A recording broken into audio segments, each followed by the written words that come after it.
প্রিয় বন্ধুরা, আসসালামু আলাইকুম। দীর্ঘ প্রতীক্ষার পর আমাদের সাইয়াখালী থেকে কাঞ্চন বাজারের মূল সড়কের মাঝখানে যে ব্রিজটি ছিল, দীর্ঘ 3 বছর পরে আজকে এই ব্রিজটির ঢালাই হচ্ছে এবং ব্রিজটির কাজ প্রায় শেষ পর্যায়ে এসে গেছে।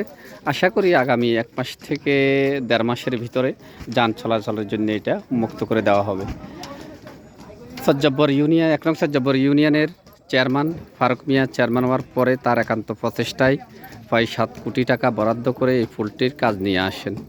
দীর্ঘ 3 বছর কাজ চলার পরে আজকে প্রায় সমাপ্তির পথে এখন ঢালাই চলতেছে ব্রিজটির। আশা করি অত্যন্ত অল্প সময়ের মধ্যে ব্রিজটির যান চলাচলের জন্যে খুলে দেওয়া হবে এবং মানুষের যাতায়াতের জন্যে ব্রিজটি ব্যবহার করার উপযোগী হবে বলে আশা রাখি। আমি সংশ্লিষ্ট কর্তৃপক্ষ সহ 1 নং সজ্জাব্বর ইউনিয়নের চেয়ারম্যান আলহাজ ফারুক মিয়া সহ যারা এই ব্রিজের কাজের সাথে জড়িত ছিলেন সকলকে আমার পক্ষ থেকে 1 নং সজ্জাব্বর ইউনিয়নের পক্ষ থেকে সবাইকে ধন্যবাদ জানাই।